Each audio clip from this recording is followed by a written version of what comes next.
Okay, boys, let's get we'll review and add C++. Okay, we are starting C++. So this chapter introduces most of the basic elements of C++, types, variables, expressions, statements, and functions. Along the way, we'll briefly explain how to compile and execute a program. After having read this chapter and worked through the exercises, you should be able to write, compile, and execute simple programs. Later chapters will assume that you can use a feature introduced in this chapter and will explain these features in more detail. Okay, the way to learn. A new programming language is to write programs. In this chapter, we'll write a program to solve a simple problem for a bookstore. Our store keeps a file of transactions, each of which records a sale of one or more copies of a single book. Okay. Each transaction contains three data elements. Okay, this is the ISBN number, this is the copy, and this is the okay. The first element is ISBN, International Standard Book Number, a unique book identifier. The second is the number of copies sold, and the last is the price at which each of these copies was sold. From time to time, the bookstore owner and reads this file, and for each book computes the number of copies sold, the total revenue from that book, and the average sales price. To be to be able to write this program, we need to cover a few basic C++ features. In addition, we'll need to know how to compile and execute a program. Although we haven't yet designed a program, it's easy to see that it must define variables, do input, use a data structure to hold the data, test whether two records have the same ISBN, okay, contain a loop that will process every record in the transaction file. We'll start by reviewing how to solve these subproblems in C++ and then write a bookstore program. Okay. So writing a simple program in C++. Every C++ program contains one or more functions, one of which named main. The operating system runs a C++ program by calling main, right?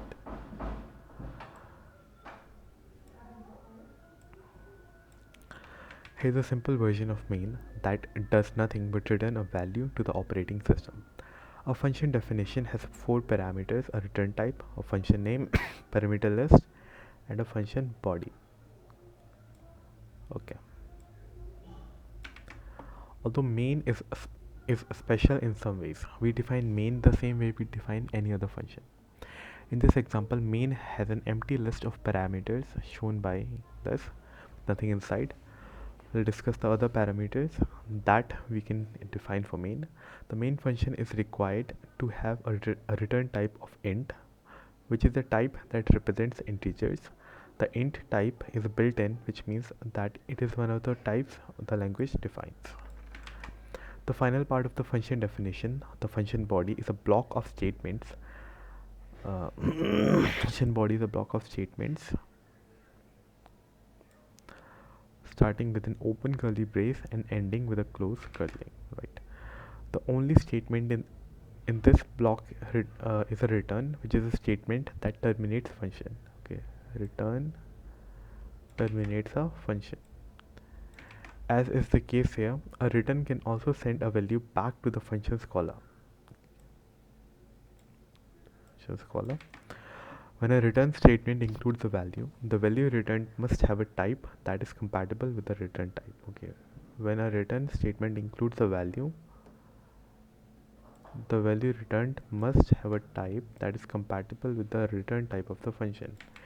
In this case, the type of main is int and return value is 0, which is an int. Note the semicolon at the end of return statement. Okay, semicolons mark the end of most statements in C++.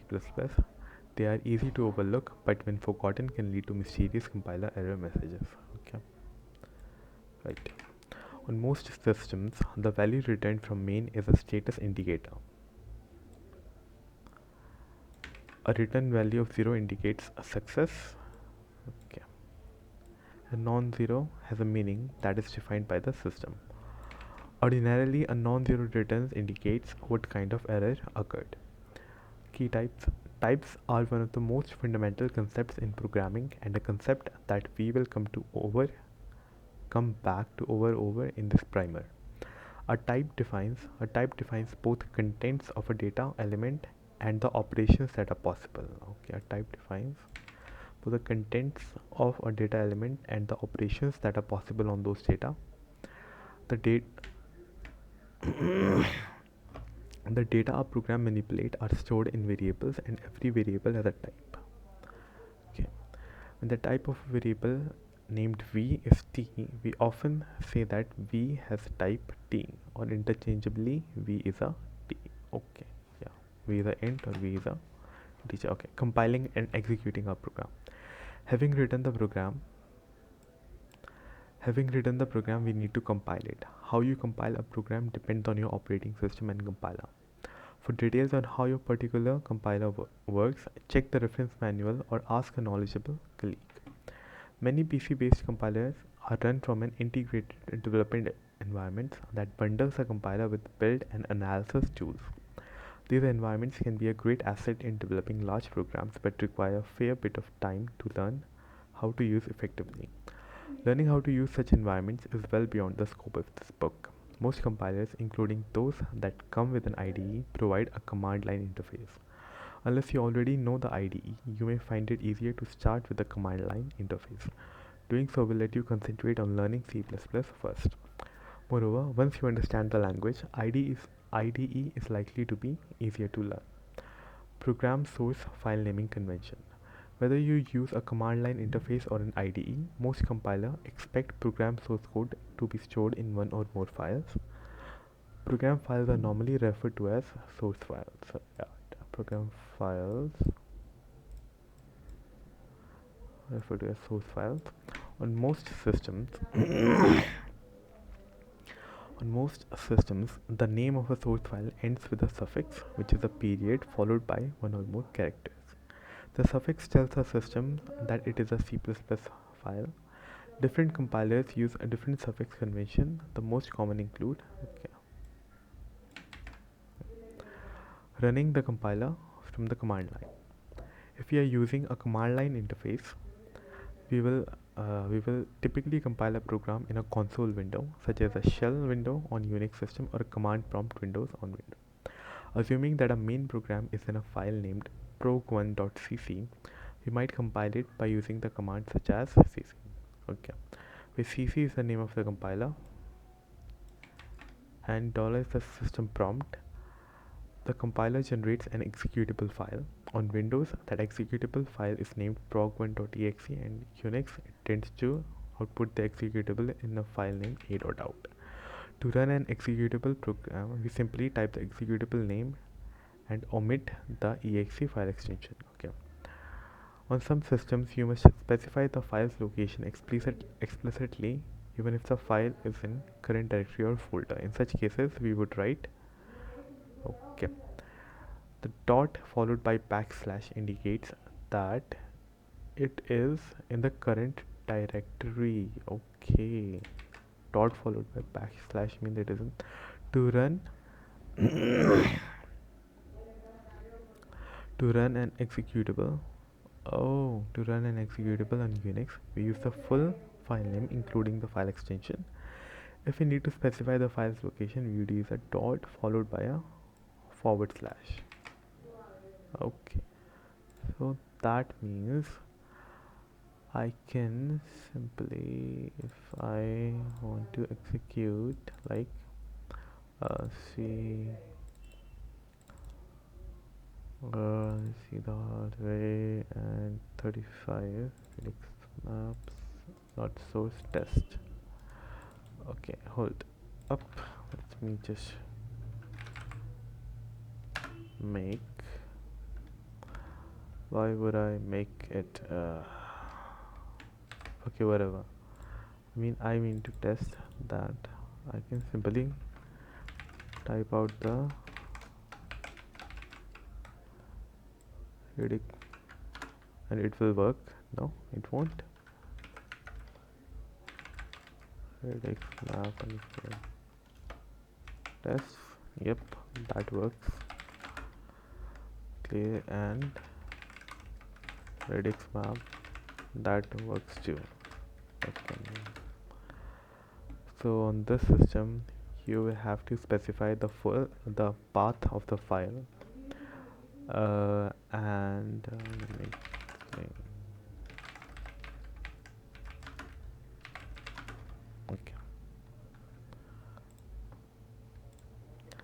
So the value returned from main is accessed in a system-dependent manner on both Unix and Windows. After executing the program, you must issue an appropriate echo command. Okay.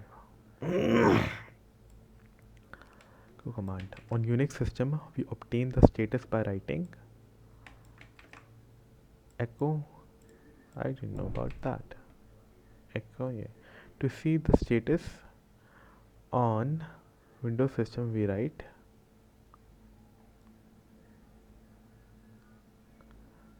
echo this, echo error value. Okay, then running the GNU or Microsoft compilers. The command the command used to run C++ compiler varies across compilers and operating systems. The most common compilers are the GNU compiler and the Microsoft Visual Studio compiler. By default, the command to run GNU compiler is g++ this.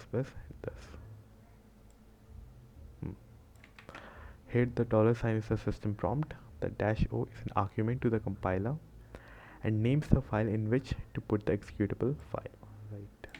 This command generates an executable file named prog1 or prog1exe depending on the operating system. On Unix, executable files have no suffix. On Windows, the suffix is exe. If the -o program is omitted, the compiler generates an executable. Yeah. No. Now, depending on the release of the GNU compiler you are using, you may need to specify this to turn on C++ 11 support. The command to run Microsoft compiler is this. Here is a system prompt, right? Okay, current directory. The cl command invokes the compiler, and the ESC is a that turns on standard exception handling. Okay, the Microsoft compiler automatically generates an executable with a name that corresponds to the first source file name. The executable has the suffix exe and the same name as the source file name. In this case, the executable is named prog1.exe. Compilers usually include options to generate warnings about problematic constructs. Okay, compilers usually include options to generate warnings about the problematic constructs. It is usually a good idea to use these options. Okay. Options. Our preference is to use val with GNU and to use -var with Microsoft's compiler for warnings. Generate warnings about problematic constructs. It's usually a good idea to use them. Okay. /w4 for Microsoft compilers and -w_all for GNU compilers. Okay. Treat it as an indicator that we compile and rerun a program to see how a system treats a failure indicated from main. Okay, I might just do that. Okay.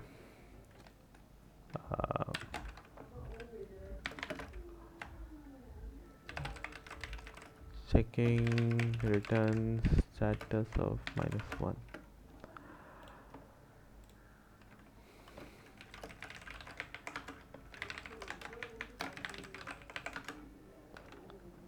Okay, so we'll go include string.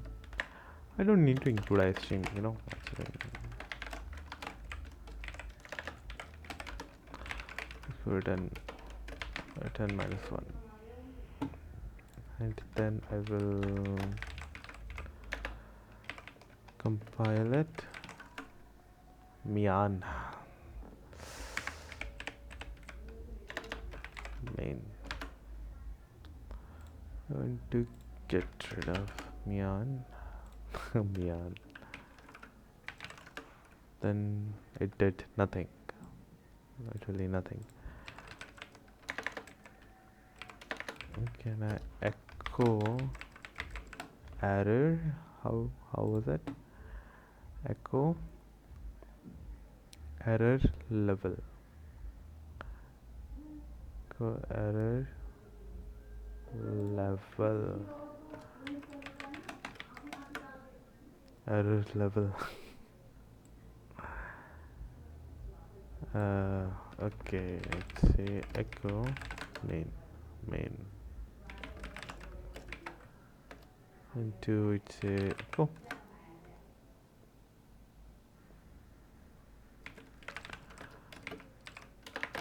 file dot txt.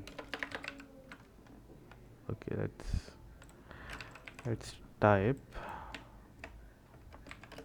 file dot txt. It has nothing. Okay, so it just did nothing literally.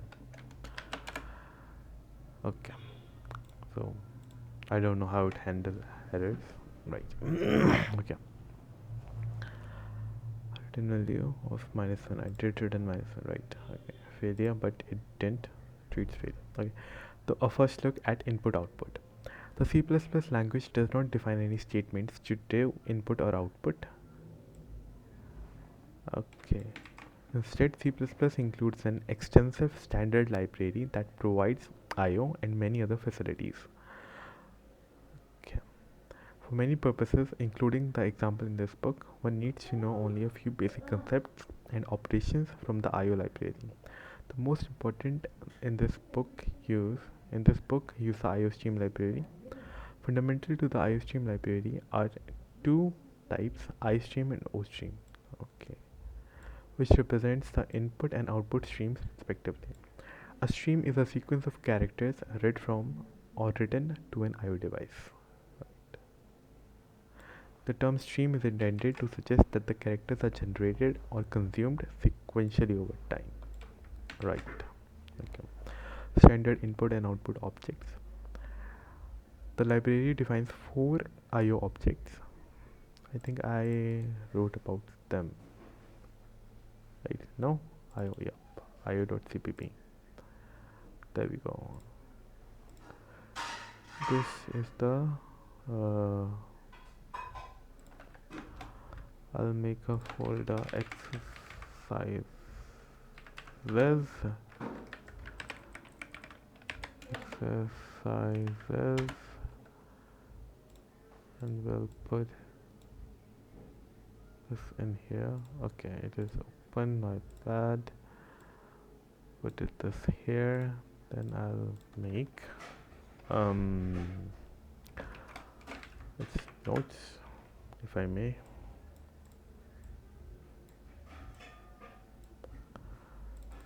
Then okay, so actually IO was the first one.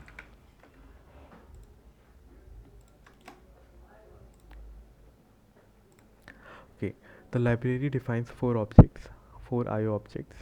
I'll just review it and try. Okay, so the IOStream library, also the input outstream library, contains some statements for basic. Are these statements? Okay, defines four IO objects. Okay. We use an object of type iStream named CN.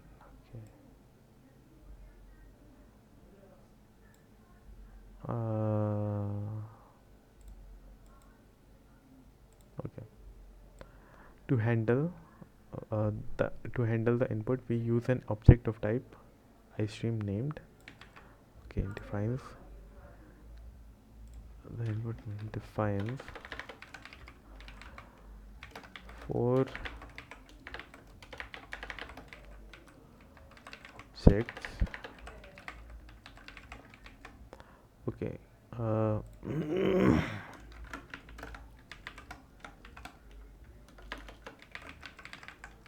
Stream iStream plus string.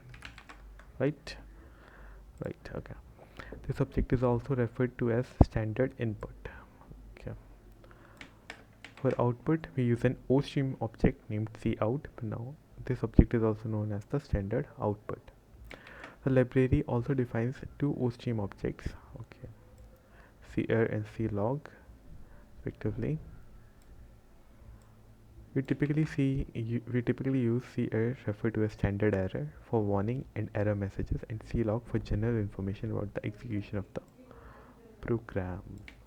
Okay. So says console unbuffered. So using but is unbuffered and don't hold the messages in its memory, also called character error.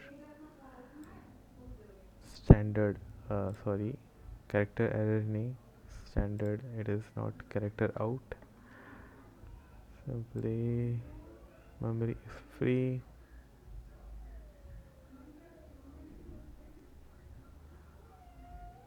Cerr clog, okay. Conscious standard error. Standard error, not character error. If you want to handle and print crashes, then you must use cerr.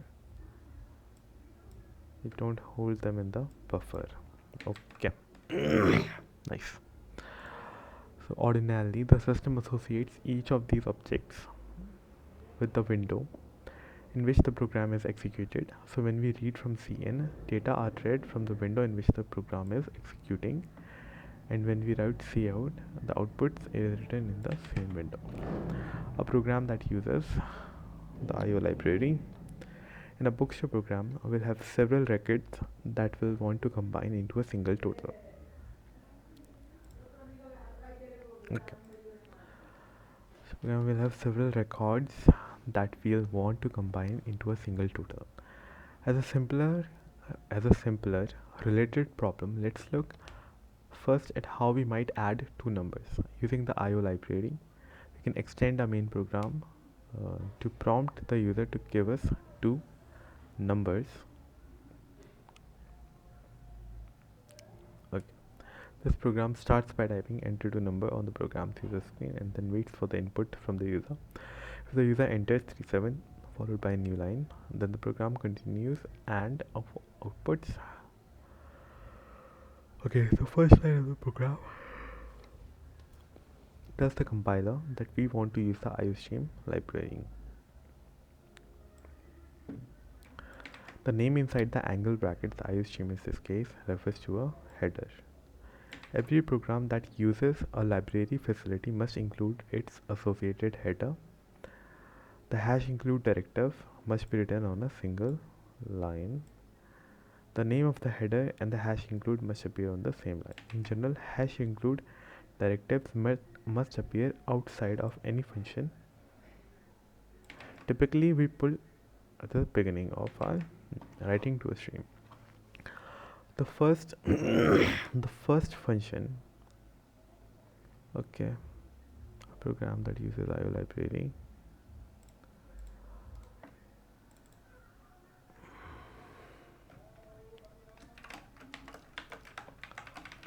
Adding two numbers.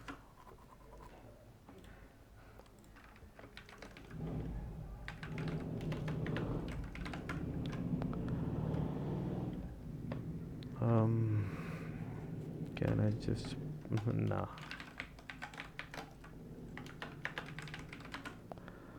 Okay, so we go hash include IO string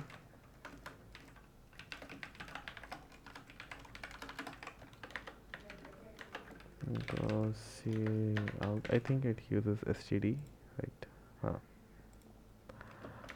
std see out, enter two numbers, I guess, enter two numbers and then end L to flush the string. Then we create int v1 comma v2, two variables. Okay, v1 and v2, we initialize them both to zeros.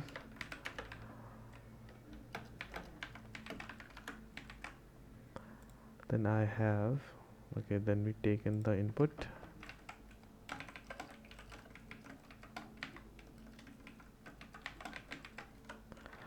Then we go, the sum of ye and ye is ye.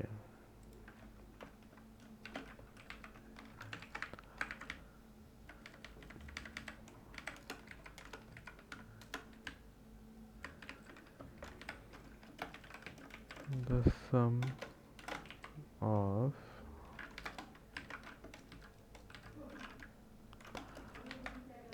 ye and ye is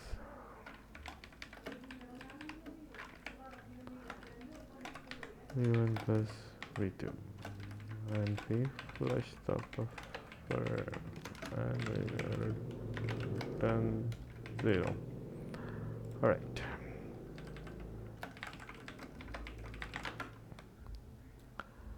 Hash include, okay, C++.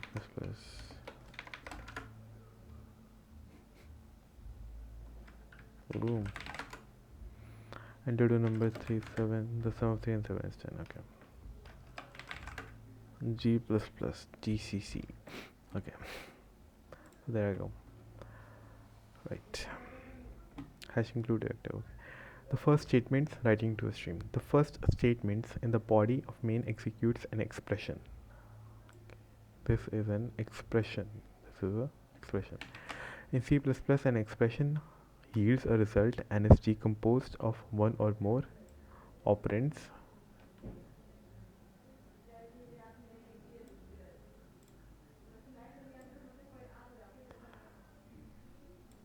Yields a result and it is composed of one or more operands and usually an operator.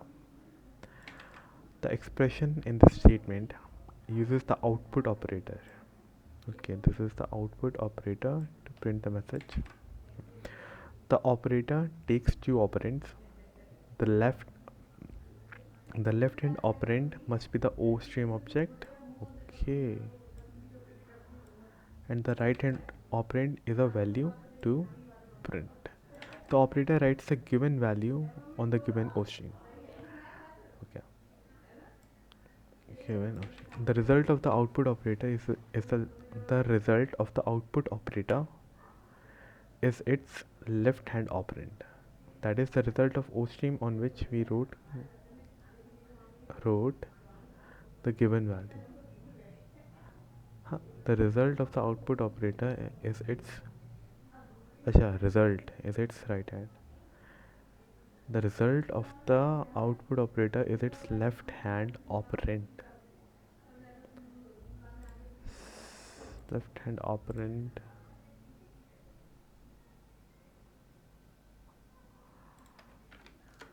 Oh, what?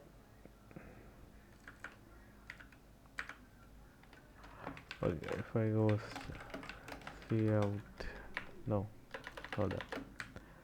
That's left hand operand. What do you mean by that? Okay, it gave me a bunch of errors that I can't do this. No match for operator. Stream. Okay, I cannot direct a stream to a stream. That is what you are saying. Okay, dude. The result of the operator is its left hand operand. That is the result is the OStream on which we wrote the given value. Our output statement uses the operator twice because the operator, our output operator, I like this is highlighted in green. Given value. What do you mean by that? So our output statement uses the operator twice because the operator returns. Oh, okay. Now I get this. What does it mean that the result? Okay, okay. So I got it. Yep. Okay.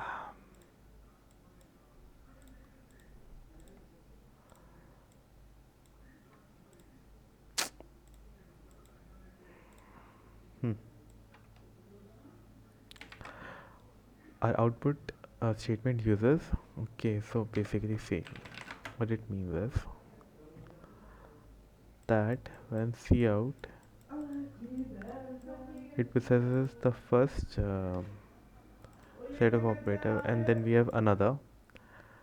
Then, when this is processed, the value of this operator, the value of this operator will be its left hand operand. That means this will be cout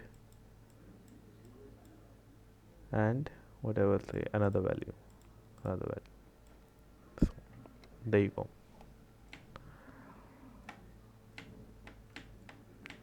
Damn, sir. Okay, let's see about it.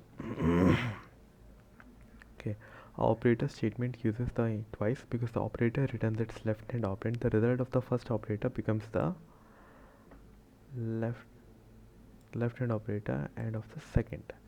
As a result, we can chain together output request. Okay.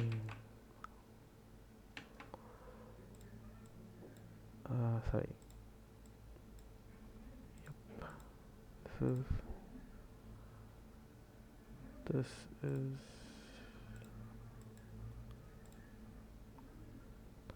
hmm.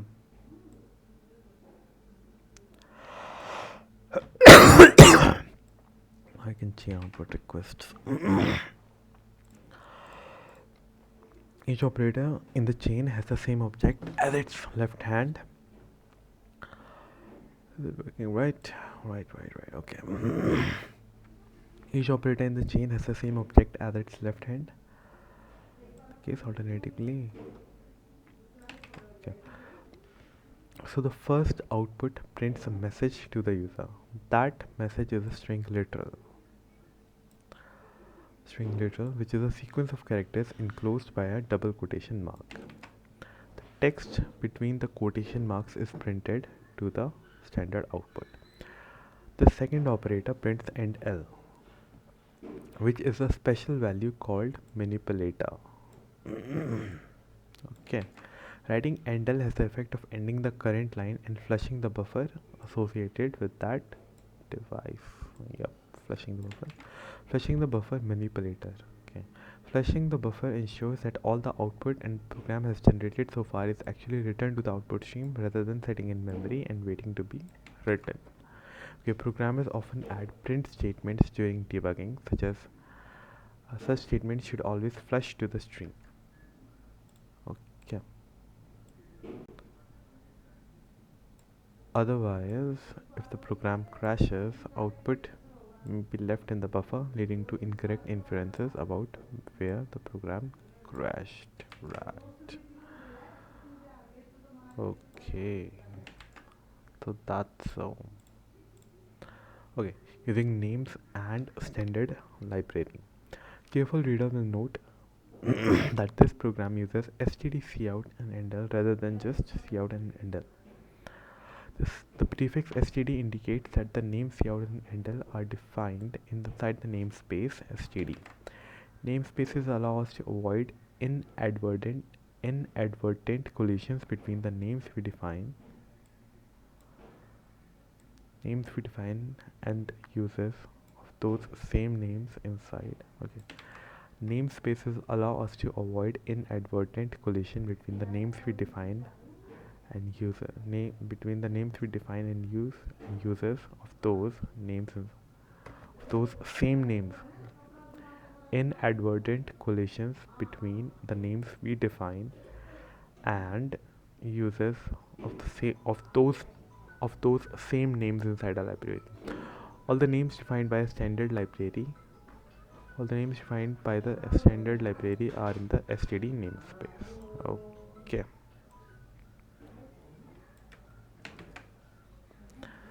One side effect of the library's use of a namespace is that when we use a name from the library, we must explicitly we must say explicitly that we want to use the name from std namespace. Writing std cout uses the scope operator to say we want to use cout that is defined in the namespace std. It will show a simpler way to access names from a library, reading from a string. Having asked the user for input, the next uh, having asked the user for input, we next want to read that input. We start by defining two variables named v1 and v2 to hold the input. Okay, we define these variables as a type int, which is a built-in type representing the integer. We initialize them to 0. When we initialize a variable, we give it the indicated value at the same time as the variable is created. Okay. The next statement reads the input. The input operator behaves analogously to the output operator.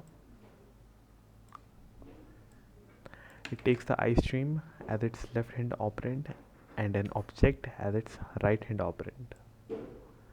It reads data from the given iStream and stores what was read in the given object. Like the output operator, the input operator returns its left-hand operand as its result. Because the operator returns its left-hand operator, we can combine the sequence input request right, completing the program. What remains is to print a result. This statement, although longer than the one that prompted the user for input, is conceptually similar. Right, we chain them together. It prints each of these operands on the standard output. What is interesting in this example is that the operands are not at all the same kinds of values. Some operands are string literals, such as some operands are string literals, the sum of others are int values such as v1 and v2 and result of evaluating the arithmetic expression v1 plus v2. The library defines versions of the input and output operators that handle operands each of differing type. The library defines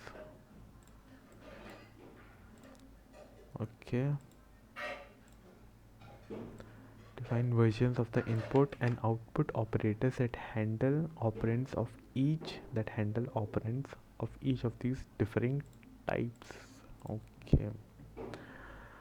The program gives you addition, add two numbers, add a program. We wrote the output in one large statement. We had the program to use separate statements to print each operand.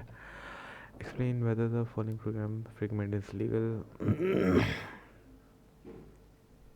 Nope, not legal. Is this program legal? What does it do if the program is not legal? Why not? How do you fix it? cout lagana padega. We have to put cout here. Okay, so I'll say this thing here and this thing here. Okay, a word about comments. Before our programs gets much more complicated, we should see how C++ handle comments. Comments help the human readers of our program. They're typically used to summarize an algorithm, identify the purpose of a variable, or clarify an otherwise obscure segment of code. Okay, the compiler ignores comments, so they have no effect on the program's behavior or performance. Although the compiler ignores comments, readers of our code do not. Programmers tend to believe comments even when the other parts of the system documentations are out of date. An incorrect comment is worse than no comment at all because it may mislead the reader. Yes, you are right.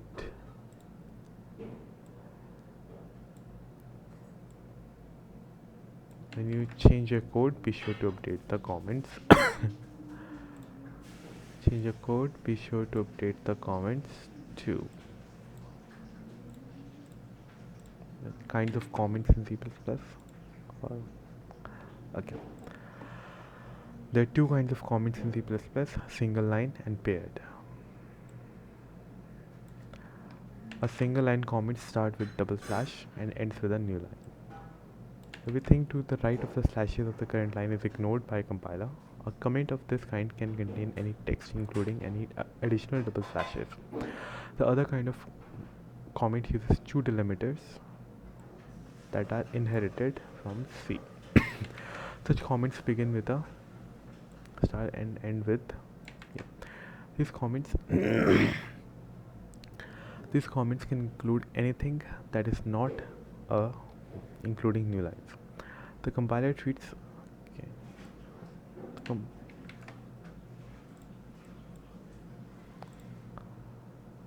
is not a new line. The can include anything that is not a including new line. The compiler treats everything that falls between forward slash star and star forward slash as a part of the comment. A comment pair can be placed anywhere. Anyway, a tab space or a new line is permitted. Okay, a comment pair can be placed. Comment pairs. This is called a comment pair. Comment pairs can span multiple lines of program, but are not required to do so. Okay. When a comment pair does span multiple lines, it is often a good idea to indicate visually the inner lines as a part of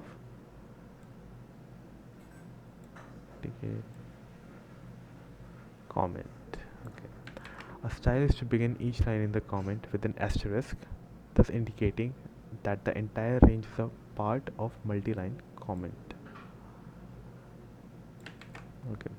Programs typically contain a mixture of both comments, comment forms, comment pairs, comment. Comment pairs generally are used for multi-line explanations, whereas double slash comments tend to be used for half line or single line remarks. Okay, simple main function, read two numbers and write their sum. Prompt user, variable to hold the input, read input. This book, we italicize comments to make them stand out from the normal program text. Actual programs where the comment text is distinguished from the text used for program code depend on the sophistication of the programming environment you are using. Comment pairs do not nest. Okay, a comment pair that begins with a and ends with the next comment pair that begins with a and with the next. Okay. As a result, one comment pair cannot appear inside another. Right. The compiler error messages that result from this kind of mistake. The compiler error messages that result from this kind of mistake can be mysterious and confusing.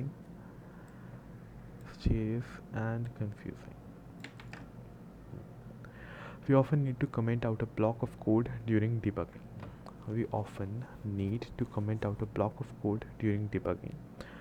Because that might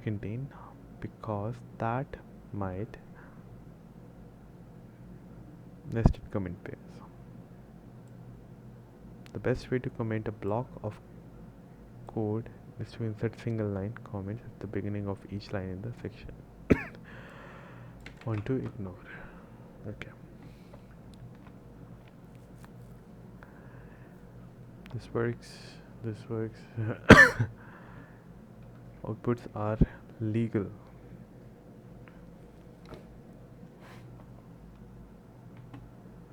It won't do anything, neither would this. Having test chances by compiling a program. Okay, flow of control. So, was there anything much to write about the comment? Let me check.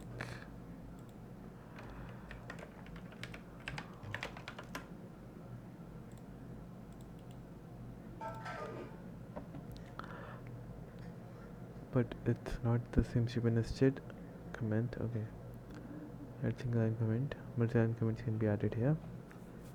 You can add nest multi-line comments because it starts with and ends with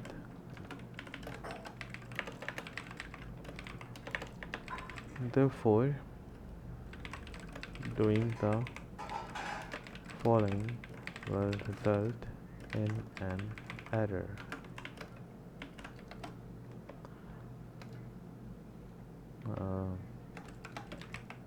This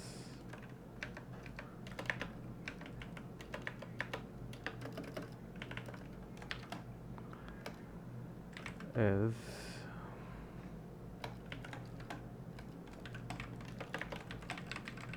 nested comment pair, multi-line comments slash comment pair. This is this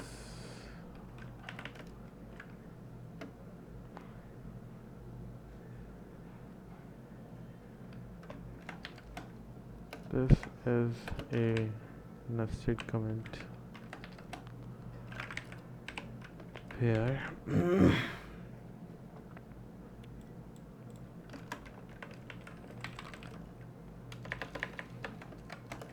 which would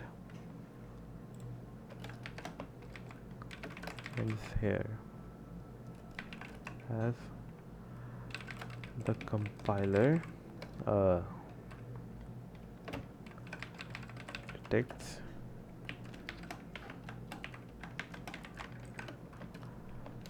which is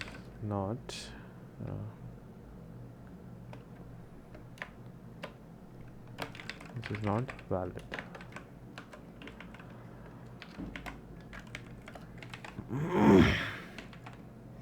Okay. Right. Okay. Flow of control. Statements normally execute sequentially. The first statement in a block is executed first, followed by second, and so on. Of course, few programs, including the one to solve a bookstore program, can be written using only sequential executions. Instead, programming languages provide various flow of control commands that allow for more complicated execution paths. Okay. I think while statement I think I will continue later on. Right. Okay. That's it for today.